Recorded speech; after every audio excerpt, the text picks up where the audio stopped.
Shalom, salam sejahtera. Renungan malam seiman ditulis oleh Dr. Kathleen Dewijaya Kuntaraf dan Pendeta Dr. Jonathan Kuntaraf.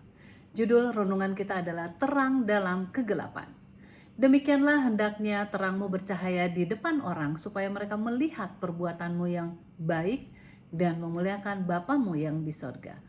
Matius 5 ayat 16. Pengajaran Yesus dalam khotbah di bukit mengenai garam dan terang adalah salah satu bagian favorit penulis yang berkaitan dengan berbagi hati Allah dengan dunia di sekitar kita. Dalam Matius 5 ayat 13-16 Yesus mengajarkan, kamu adalah garam dunia. Jika garam itu menjadi tawar, dengan apakah ia diasinkan? Tidak ada lagi gunanya selain dibuang dan diinjak orang. Kamu adalah terang dunia. Kota yang terletak di atas gunung tidak mungkin tersembunyi. Lagi pula orang tidak menyalakan pelita lalu meletakkannya di bawah gantang, melainkan di atas kaki dian, sehingga menerangi semua orang di dalam rumah itu.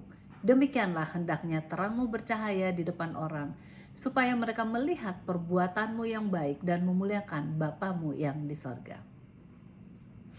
Salah satu aspek yang paling kuat dari perikop ini adalah bagaimana Yesus memulai dengan berbicara tentang identitas kita. Tuhan tidak menyuruh kita untuk pergi mengambil garam dan membagikannya. Ia mengatakan bahwa kita ini adalah garam. Ia juga tidak menyuruh kita untuk pergi mendapatkan terang dan menyinarinya. Yang ia katakan adalah kita ini adalah terang itu. Berbagi hati dengan Tuhan adalah bagian dari diri kita. Sebagai orang percaya, kita telah ditebus, dibasuh, bersih, agar kita dapat memberitakan keagungan juru selamat melalui kehidupan kita yang sejalan dengan identitas baru tersebut. Dari dunia ini adalah suatu tempat yang gelap dan tanpa pengharapan. Dunia ini dipenuhi dengan orang buta yang menuntun orang buta yang lain, di mana semuanya mencari pemenuhan dari kehidupan itu.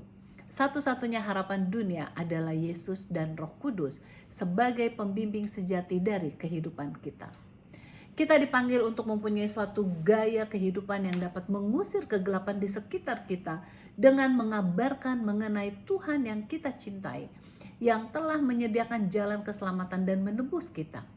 Semua kita diundang untuk menyambut panggilannya, untuk bersaksi bagi Yesus, dan jangan sama sekali menutup cahaya itu yang harus dikenal orang lain. Kita tidak perlu takut dengan pendapat manusia, melainkan terus menawarkan anugerah Tuhan yang tak terduga itu, sambil mengorbankan diri kita sendiri agar orang lain dapat melihat sekilas hati Tuhan. Biarkanlah cahayamu bersinar di hadapan orang lain mulai malam ini, sehingga lebih banyak yang akan mengenal Yesus melalui kehidupan kita masing-masing. Kiranya Tuhan selalu menuntun kita dan memberkati kehidupan kita.